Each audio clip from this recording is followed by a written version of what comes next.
ওং স্থাপকায় চ ধর্মস্য সর্বধর্মস্বরূপিণে অবতার বরিষ্ঠায় রামকৃষ্ণায় তে নমঃ।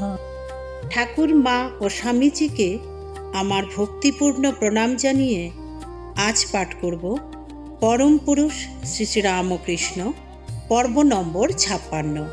কেশবের ডাকে ইয়ং বেঙ্গলে সাড়া পড়ে গেল। পল্লব প্রফুল্ল বসন্তের শিহরণ জাগল অরণ্যে। কিন্তু যার ডাকে এই অবস্থা, তার নিজের অবস্থা কি? জয়গোপাল সেনের বাগানে রামকৃষ্ণ লাল পেড়ে কাপড় পরে গিয়েছিল। কেশব বললে, আজ বড় যে রং, লালপাড়ের বাহার। রামকৃষ্ণ বললে, কেশবের মন ভোলাতে হবে, তাই বাহার দিয়ে এসেছি। রং লাগলো কেশবের মনে, রসে ডুবে ভাসতে লাগলো ভাবের জোয়ারে। হয়ে দাঁড়ালো সে রামকৃষ্ণের মনের মানুষ।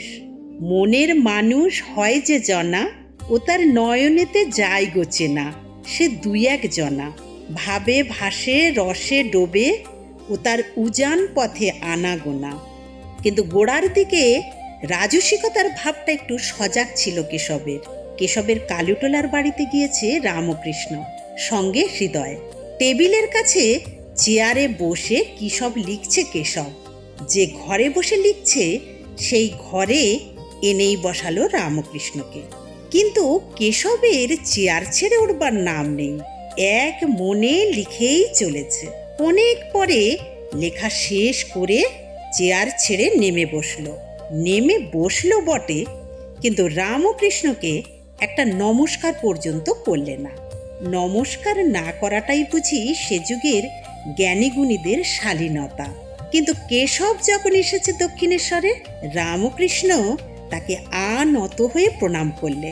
একবার নয়, যতবার এসেছে ততবার। যখন যে দলবল নিয়ে এসেছে সবাইকে, তখন তারা আর করে কি, ভূমিষ্ঠ হয়ে প্রণাম করতে শিখলে। কঠিনকে নম্র করে দিলে রামকৃষ্ণ, অভিজাতকে নিরভিমান।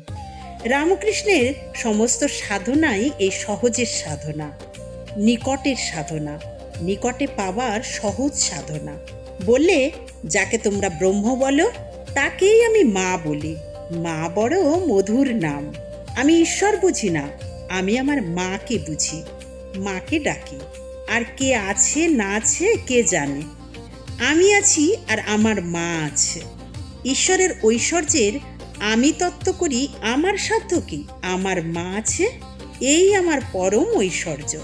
বিজয়কৃষ্ণ গোস্বামী ব্রাহ্ম সমাজের পদ্ধতি অনুসারে বেদিতে বসে উপাসনা করছে, কিন্তু ঈশ্বরকে ডাকছে মা মা বলে। তুমি তাকে মা মা বলে প্রার্থনা করছিলে?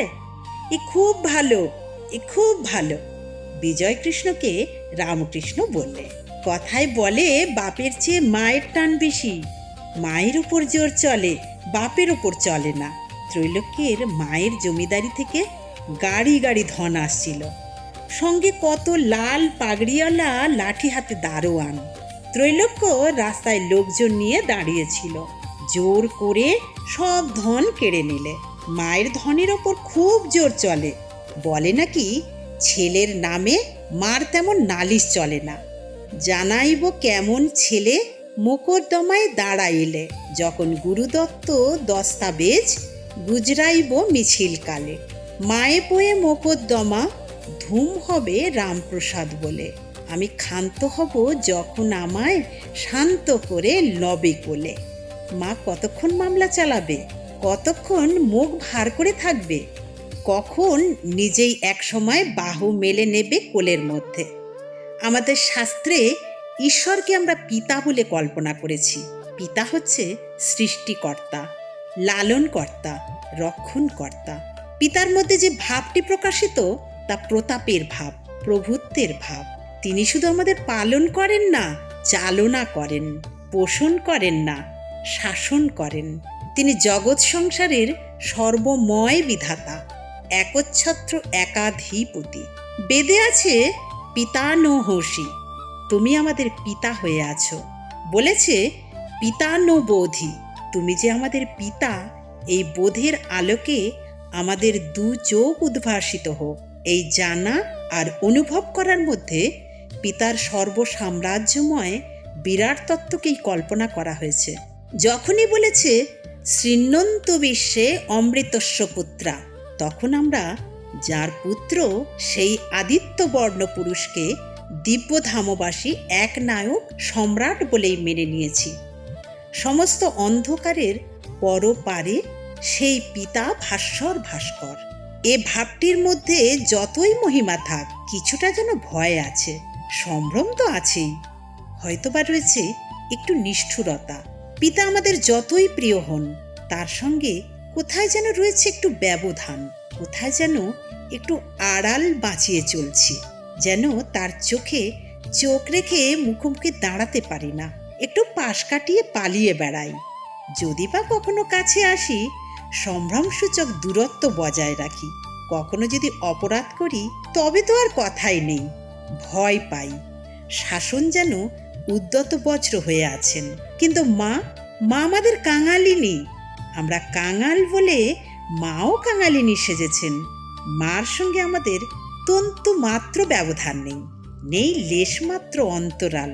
আমরা মার অঙ্গের অঙ্গ বলে তার সঙ্গে আমাদের অন্তহীন অন্তরঙ্গতা। যতই অকিঞ্চন হই, আমরা মার অঞ্চলের নিধি। যতই ধুলোমাটি মাখি, মার অঞ্চলে আমাদের জন্য অবারিত মার্জনা।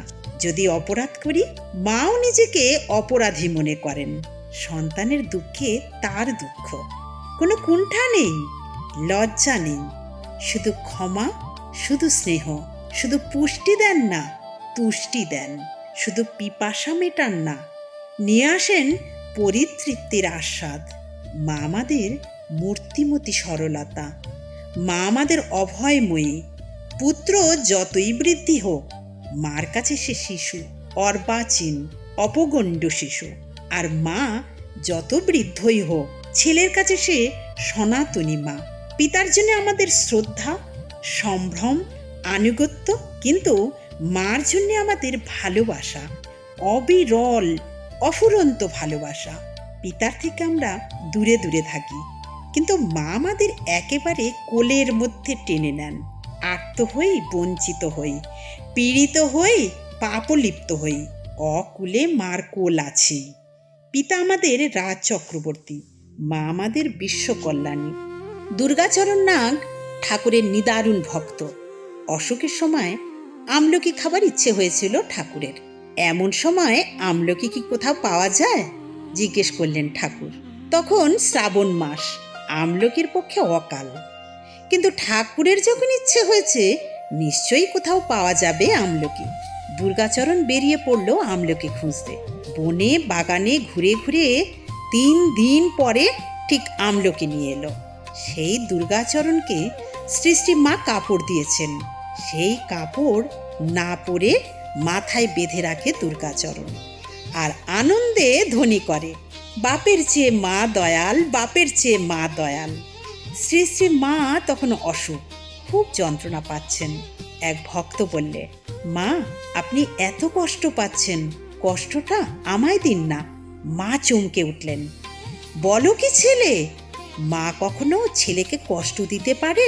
ছেলের কষ্ট হলে যে মার আরো বেশি কষ্ট। বিভূতি বলে একটি ছেলে আসতো শ্রীমার কাছে, এলেই পেট ভরে খেয়ে যেত।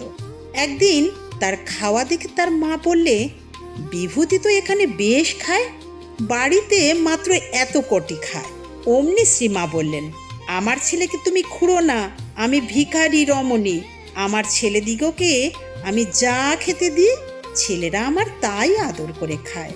চন্দ্রদত্ত উদ্বোধন অফিসের কর্মচারী একদিন শ্রীমাকে বললে, মা আপনাকে কত দূর দেশ থেকে কত লোক দর্শন করতে আসে। আপনি তো ঘরের ঠাকুমার মতো পান সাজেন, সুপুরি কাটেন, কখনো বা ঘর ঝাড় দেন। আপনাকে দেখে আমি তো কিছুই বুঝতে পারি না। মা বললেন, চন্দ্র তুমি বেশ আছো, আমাকে তোমার বোঝার দরকার নেই। স্বভাবে সহজ, করুণায় কোমল, স্নেহে সীমাহীন, এই আমাদের মাতৃপ্রতিমা। মাকে আমাদের বোঝবার দরকার নেই, ডাকবার দরকার। ডাক শুনে মা যখন ছুটে এসে কোলে নেবেন, তখন সেই স্পর্শেই বুঝতে পারবো মা এসেছে রে, মা এসেছে। যিনি অবাং মনুষ্যগোচর, অগম্য অপার সমস্ত রুদ্ধ অন্ধকারের ওপারে যার বাসা, তাকে নিকটতম নিবিড়তম করে পাবার সাধনায় রামকৃষ্ণ নতুন মন্ত্র আবিষ্কার করলেন। ওং এর মতো এ মন্ত্র একাক্ষর মন্ত্র। এ মন্ত্রের কথা হচ্ছে মা। এ মন্ত্রের আকর্ষণে যা অত্যন্ত দূর তা নিমেষে কাছে চলে এলো, যা অত্যন্ত দুরূহ তা হয়ে দাঁড়ালো জলের মতো সোজা, যা ছিল পর্বত শৃঙ্গে তাই বিগলিত ধারে নেবে এলো নির্ঝরিণী হয়ে, যা ঐশ্বর্যশালিনী শক্তি তাই দেখা দিল দয়া রূপে, অমিয়ময়ী প্রশান্তময়ী রূপে। একেই বলে এক চালে মাত, এক বাণে জগজ্জয়, এক অক্ষরে পরাসিদ্ধি। রামকৃষ্ণের সবই সহজ, তত্ত্ব সহজ, পদ্ধতিও সহজ। মানুষটি যেমন সহজ, মন্ত্রটিও তেমনি। একেই বলে তরঙ্গহীন সত্যসিদ্ধ স্বরূপ সমুদ্র, কিংবা সহজ করে বলে সহজ আনন্দ। বিজয় কৃষ্ণকে বলে রামকৃষ্ণ, কারণের বোতল একজন এনেছিল, আমি ছুতে গিয়ে আর পারলুম না।